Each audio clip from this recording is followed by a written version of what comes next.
Welcome welcome welcome to this expert guidance video.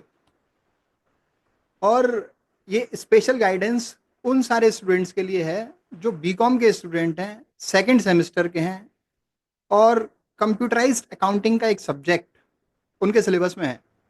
और बहुत curiosity है कैसे उसकी प्रिपरेशन करें, कैसे उसकी फाइल बनाएं, कैसे आपका जो है वाइवा होगा उसके लिए प्रिपेयर कैसे करें, हमारा रोल क्या है, एक्सपर्ट का रोल क्या है, कौन सी ऐसी टिप्स हैं जिससे हमारा अच्छा हो जाएगा और इसकी मार्किंग स्कीम क्या है। इस सबसे रिलेटेड जानकारी वाला बहुत ही इंटरेस्टिंग वीडियो होने वाला है ये। तो आप सबसे केवल एक ही एक एडवाइस है, रिक्वेस्ट है कि इसको टिल द एंड देखिएगा, राइट। और सारी चीज़ें जो भी आपके काम की हों नोट कर लीजिएगा, ठीक है। और आपको लगता है जिन भी लोगों के काम का ये वीडियो है उनको शेयर जरूर कर दीजिएगा, क्योंकि केवल खुद सीख लेना और अपने पास रख लेना तो फिर वो अट्रैक्ट नहीं करता है कि आपको और अपॉर्चुनिटी मिले। अगर आप चाहते हैं कि आपको ऐसी अपॉर्चुनिटी लगातार मिले तो आपको भी वो पर्सन बनना होगा कि आप दूसरों की लाइफ में भी वैल्यू ऐड करो, दूसरों की भी हेल्प करो। Be that person for you, right. और दूसरी बात, तो ये वीडियो शायद 10 मिनट के आसपास का जा सकता है, तो stay till the and. Last में आपको कोई मेरे से कोई अच्छी गिफ्ट या अपॉर्चुनिटी मिल सकती है। Stay tuned till the end. तो without wasting the time, let's begin your learning from expert guidance video. Here we are. Actually यहाँ जो आपका ये सब्जेक्ट है कंप्यूटराइज्ड अकाउंटिंग, ये अकाउंटिंग में दो पार्ट होते हैं। एक होती है फाइनेंशियल अकाउंटिंग, एक होती है कंप्यूटराइज्ड अकाउंटिंग। दोनों 100 नंबर की होती है, ठीक है। दोनों 100 नंबर की होती है। लेकिन क्योंकि न्यू एजुकेशन पॉलिसी के अंतर्गत उन 100 मार्क्स को सब डिवाइड कर दिया गया है। 25 मार्क्स का उसके अंदर इंटरनल रखा गया है और 75 मार्क्स का जो है एक्सटर्नल एग्जाम रखा गया है। फाइनेंशियल अकाउंटिंग के लिए आपका जो 75 मार्क्स का multiple choice based question paper university conduct कराती है। और वो चाहे तो एमसीक्यू बेस्ड हो या सब्जेक्टिव, वो यूनिवर्सिटी के ऊपर है, राइट।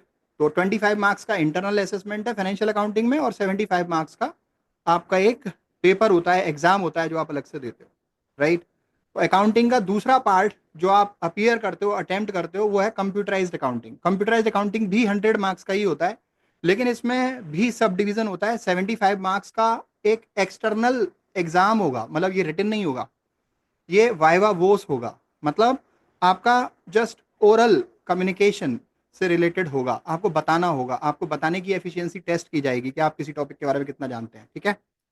और 25 मार्क्स का इसमें भी इंटरनल ही होगा। तो जो भी आपके स्कूल, यूनिवर्सिटी और कॉलेज के एग्जामिनर हैं जो जिन्होंने आपको पढ़ाया है, तो उनके हाथ में ये 25 मार्क्स फाइनेंशियल अकाउंटिंग के रहते हैं। और वो जैसे असेसमेंट करवाएं वो उनकी चॉइस है। वो आपका टेस्ट ले सकते हैं, वो आपका प्रोजेक्ट फाइल बनवा सकते हैं, और फाइनेंशियल अकाउंटिंग के लिए भी और कंप्यूटराइज्ड अकाउंटिंग के लिए भी। तो ये 25 25 मार्क्स तो इंटरनल असेसमेंट का पार्ट है, और जो 75 मार्क्स है ना, वो एक्सटर्नल असेसमेंट का पार्ट है, जिसमें एक्सटर्नल आएगा एक एक्सपर्ट जो आपको एसेस करेगा। एसेस मतलब आपकी प्रिपरेशन को एसेस करेगा, पर्टिकुलरली कौन से सब्जेक्ट के बारे में, कंप्यूटराइज्ड अकाउंटिंग के सब्जेक्ट के बारे में, ठीक है। और ये जो आपका बीकॉम सेकंड सेमेस्टर में आता है। तो कंप्यूटराइज्ड अकाउंटिंग क्या होता है इसके बारे में थोड़ा सा सुन लो आप। अकाउंटिंग जो आप सीखते हो फाइनेंशियल अकाउंटिंग में, वो मैनुअल अकाउंटिंग का पार्ट है, राइट। लेकिन वो नॉलेज और लर्निंग पॉइंट ऑफ व्यू से आपको सिखाई जाती है। लेकिन जो प्रैक्टिकल उसका एस्पेक्ट है कि कैसे अकाउंटिंग एग्जीक्यूट होती है, राइट, करंट वर्ल्ड में, वो कंप्यूटर के थ्रू ही होती है। कोई बड़ी फर्म है या फिर आजकल तो छोटी छोटी फर्म के भी अकाउंट्स जस्ट ऐसे नहीं, कॉपी में नहीं बनाए जाते, जर्नल लेजर ट्रायल बैलेंस करके। उनको कोई ना कोई सॉफ्टवेयर यूज करना होता है जो अपडेटेड सॉफ्टवेयर होता है अकाउंटिंग का। ERP 9 हो सकता है या फिर कोई और सॉफ्टवेयर हो सकता है, जो भी तुम्हारी फर्म में एप्लीकेबल हो। और उस सॉफ्टवेयर में जो भी आपके ट्रांजेक्शन्स हैं उनको आप सिस्टमेटिक ऑर्डर में लिख लेते हो।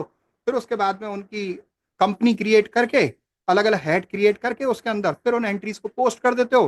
फिर वो सॉफ्टवेयर का काम होता है कि वो ऑटोमेटिकली सारे प्रोसेस करके आपके फीड की हुई इंफॉर्मेशन को फिर आउटकम निकाल के देता है in terms of your financial statement.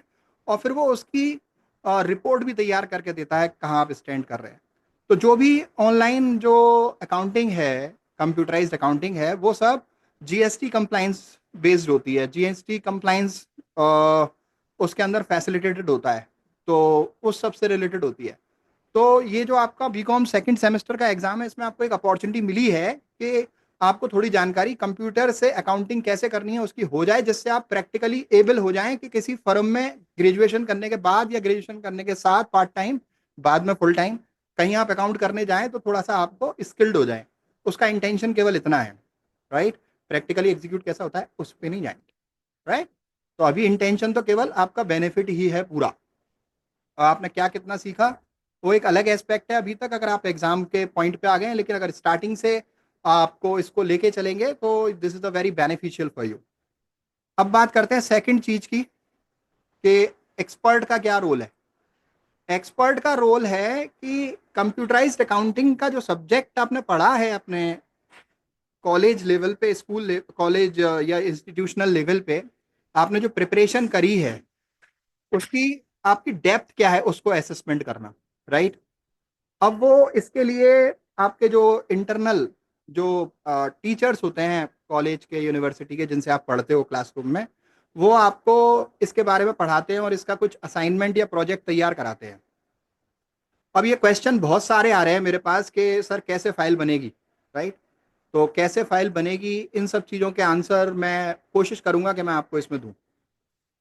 आपका कोई भी एक टॉपिक जो आपका कंप्यूटराइज्ड अकाउंटिंग से रिलेटेड है, वो हो सकता है कि कंप्यूटराइज्ड और मैनुअल अकाउंटिंग का डिफरेंस आप प्रिपेयर करो। आप प्रिपेयर करो कोई लर्निंग सॉफ्टवेयर या जो अकाउंटिंग सॉफ्टवेयर या जो ऑपरेशनल सिस्टम जो हमारे अकाउंटिंग में काम करते हैं उनसे रिलेटेड कोई टॉपिक आप सिलेक्ट करो। या फिर कोई पर्टिकुलर कुछ ट्रांजैक्शंस ले लो 10 15 20, और उन transactions accounting transactions journal entries से रिलेटेड जो आपके फाइनेंशियल ट्रांजैक्शंस हैं उनको सीक्वेंस में लिख लो।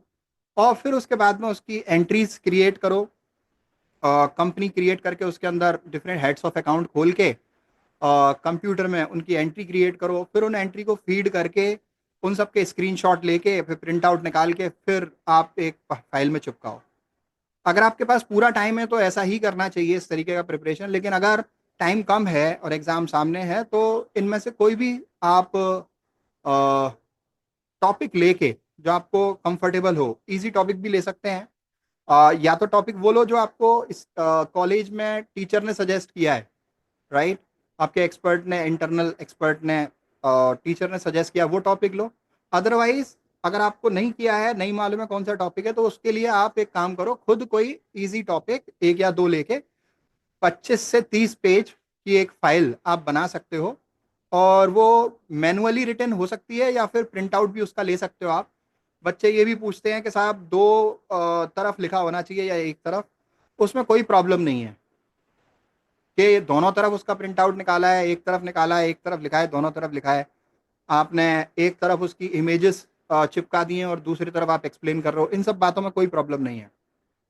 प्रॉब्लम, राइट, मेरे हिसाब से तो नहीं है। बाकी आप एक एडवाइस अपने गाइड से ले सकते हो जो स्कूल कॉलेज में पढ़ाते हैं, वो अपने हिसाब से भी उसको आपको एडवाइस कर सकते हैं कि साहब एक ही तरफ की हो, राइट। क्योंकि मैं भी एक्सपर्ट हूँ, मैं इन सारी चीज़ों को एसेस करता हूँ, तो मेरे एडवाइस में ये नहीं आता कि दोनों तरफ होना चाहिए या एक तरफ होना चाहिए। मेरी एडवाइस में, बेस्ट एडवाइस में, एक्सपर्ट एडवाइस में ये आता है कि जो भी आपने उस फाइल में बनाया है, लिखा है, राइट, वो आपको उसकी नॉलेज होनी चाहिए। This is what it is. तो रोल ऑफ एक्सपर्ट इज कि आपने जो फाइल लेके आए हो उससे रिलेटेड वो आपसे क्वेश्चन पूछेंगे।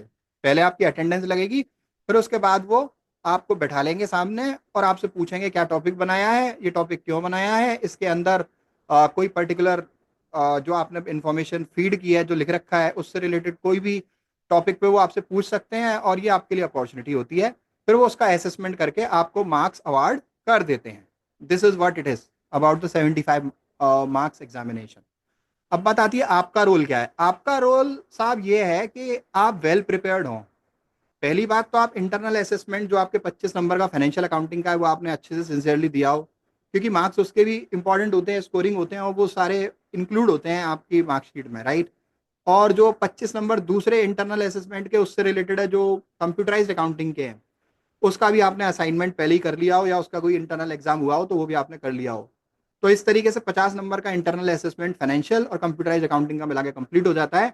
फिर बात आती है 75 मार्क्स का, जो एक्सटर्नल यूनिवर्सिटी अपॉइंट करती हैं और फिर वो आते हैं किसी पर्टिकुलर डेट को फिक्स करने के बाद, फिर वो आपका वाइवा लेते हैं। और वाइवा वो पर्टिकुलरली उसी टॉपिक पे आपसे पूछते हैं ज़्यादातर, जो टॉपिक का फाइल आपने बनाया है, राइट। तो मोस्ट ऑफ द टाइम मैंने देखा है, ऑब्जर्व किया है कि जो टॉपिक का फाइल बच्चे बना के लाते हैं ना, फिर जब उनसे पूछा जाता है फाइल अपनी तरफ रख के कि बताओ क्या टॉपिक बना के लाए हो, तो वो उसमें भी जस्ट ब्लैंक हो जाते हैं। तो this will not go, this will not work, right. You need to know कि आपका टॉपिक क्या है। यू नीड टू नो कि आपसे पूछा जाए कि ये टॉपिक आपने क्यों चूज किया, तो आपको मालूम होना चाहिए उसका reason. You need to know कि उस टॉपिक के अंदर कोई पर्टिकुलर क्वेश्चन आपसे पूछा जाए कि भाई कंपनी कैसे क्रिएट होती है, हेड्स ऑफ अकाउंट कैसे खुलते हैं, कंप्यूटर अकाउंटिंग का इंपॉर्टेंस क्या है, मैनुअल और कंप्यूटराइज अकाउंटिंग का डिफरेंस क्या है, कंप्यूटराइज अकाउंटिंग का स्कोप क्या है, एडवांटेजेस क्या है। ये कुछ बेसिक क्वेश्चन है जो आपको प्रिपेयर करने ही चाहिए। उन लोगों को एडवांटेज ज़्यादा रहता है जिन्होंने टैली सीखी होती है, लेकिन इसका मतलब ये नहीं है कि टैली नहीं सीखी है तो आपको इसमें कोई बहुत ज़्यादा प्रॉब्लम आने वाली है। लेकिन फिर भी बेसिक चीज़ें आपको एटलीस्ट प्रिपेयर करनी चाहिए ही चाहिए। This is the urgent need of hour, right.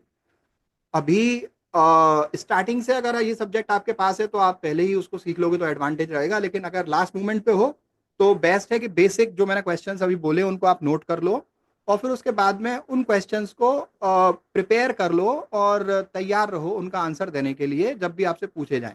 Blank नहीं होना है। आपका रोल है कि आपसे पूछा जाए तो वो जब भी आपसे कोई क्वेश्चन पूछा जाता है तो आपके लिए अपॉर्चुनिटी होती है अपने आप को जस्ट प्रेजेंट करने की, राइट, और खुद की नज़रों में भी ग्रो करने की और सामने वाले की नज़रों में भी इमेज बनाने की। This is what the intention is. This is for your personality growth. इसका मतलब ये नहीं है कि बस आप जाके खड़े हो गए और आपने कुछ भी नहीं बोला और फिर उसके बाद में वहां पे कुछ भी नहीं हुआ, ठीक है। तो you need to be able to answer the topic whichever you have chosen, right, in the file. जो भी आप तैयार करके लाए हो उसके बारे में आपका पूरा प्रेजेंटेशन होना चाहिए, ठीक है। Ability to answer the question in your file topic, ठीक है। अब बात आती है कि कौन सी ऐसी टिप्स हो सकती है जो मैं आपको इस टाइम एड्रेस कर सकता हूं अगर आप एग्जाम के मोमेंट में हैं। पहली बात, जो भी आपके कॉलेज की, स्कूल की, इंस्टीट्यूशन की ड्रेस है उसमें वेल ड्रेस्ड होके जाइए, ठीक है। दूसरी बात, दूसरी टिप ये है कि आप अवेयरनेस डेवलप कीजिए कि साहब आप एग्जाम देने जा रहे हैं। You should be in the alert situation कि आप एग्जाम के लिए रेडी हैं, और एग्जाम का एक सेंस आप ऑफ ह्यूमर आपके अंदर होना चाहिए। और उस टॉपिक की अवेयरनेस आपको होनी चाहिए। जो भी टॉपिक आपने फाइल में प्रिपेयर किया है उसके कंटेंट की इंफॉर्मेशन आपको होनी चाहिए। और अगली बात है कि आपको रेडी होना चाहिए अपॉर्चुनिटी एक्सप्लॉइट करने के लिए। कई बार क्या होता है कि एक एक करके बुलाकर एग्जाम लिया जाता है, या फिर कई बार चार पांच बैठा लिए फिर ग्रुप में एग्जाम लिया जाता है। फिर ये टेस्ट लिया जाता है फास्ट फिंगर फर्स्ट, मतलब कौन सबसे पहले आंसर कर रहा है उसको ज्यादा नंबर अवार्ड कर दिए जाते हैं, राइट। और उसका कॉन्फिडेंस भी एसेस किया जाता है। कॉन्फिडेंस, एटीट्यूड और नॉलेज, ये सारी चीज़ें एसेस की जाती हैं आपके जो है वाइवा के एग्जाम में। तो आप उन सब के लिए अवेयरनेस भी रखें और अपॉर्चुनिटी की तरह इसको देखें कि पांच लोगों मान लीजिए बुलाए और उसमें से एक क्वेश्चन कोई पूछा और आंसर के लिए आप वेट कर रहे हो कि बगल वाला दे दे, तो फिर आपके हाथ से अपॉर्चुनिटी गई। You need to be the one who takes the initiative to answer that particular question first. उससे आपका इंप्रेशन, इमेज बढ़ेगा, न केवल इस एग्जाम के लिए बल्कि आने वाले अदर जस्ट इंटरव्यूज के लिए भी। तो वेल प्रिपेयर्ड फॉर दैट और take the opportunity for growth, right. क्योंकि अपॉर्चुनिटी गई तो फिर वो एक से सुनने के बाद में हो सकता है सबसे कहते जाओ, तो आपको तो सबसे पहला होना चाहिए। इन केस आपका हाथ उठा है और आपसे वो नहीं पूछ पाए तो हो सकता है कुछ सेकंड क्वेश्चन का आंसर देने का अपॉर्चुनिटी आपको मिले। और कॉन्फिडेंट बिहेवियर के मतलब, मैं जैसे इस टाइम आपकी आईज में देख रहा हूं, कॉन्फिडेंट बिहेवियर का मतलब क्या होता है। जब आप आंसर कर रहे हो, राइट, जब आप वेट कर रहे हो कि जस्ट आपसे कोई क्वेश्चन पूछा जाए और आप जस्ट क्यूरियस हो कि उसका आंसर दो आप, राइट। तो you need to be just straight, spine straight, erect. आप बैठे हो बिल्कुल comfortable, right, calm, compose, relax. You are in the position to answer whatever is asked to you. जो भी आपसे पूछा उसका आंसर देने के लिए आप एक्साइटेड हो, कॉन्फिडेंट हो, और जो भी बोल रहे हो उसमें जस्ट फंबल हम्बल, मतलब हम्बल होना ठीक है, फंबल अभी बहुत ज़्यादा प्रैक्टिस नहीं है तो भी ठीक है, लेकिन ट्राई जरूर करो, ठीक है। फंबल मतलब अटकना। तो बी रेडी फॉर दैट। आपका बिहेवियर सजेस्ट द एग्जामिनर कि आप कितने प्रिपेयर्ड हो। आई होप आप समझ पा रहे हो मैं क्या बताना चाह रहा हूँ आपको। फिर इसके बाद बात आती है कि अभी ये सब गाइडेंस मैंने दे दिया, ठीक है, तो अगला स्टेप आप क्या एग्जीक्यूट कर सकते हो?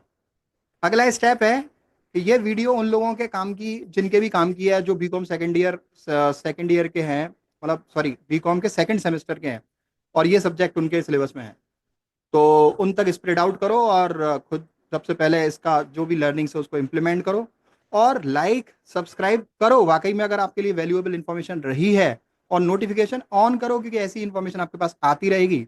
और अगर आप मेरे से और एक्सपर्ट गाइडेंस चाहते हो, न केवल सब्जेक्टिव एकेडमिक बल्कि कैरियर में, अपने कैरियर की क्लैरिटी में, सक्सेस में और ग्रोथ में, तो I am here to help you. Link होगा डिस्क्रिप्शन में, उसको आप ज्वाइन कर सकते हो। Thank you so much, get back to you soon. This is doctor Ashwani Sharma signing off, until we meet again, committed to your success and growth. Thank you.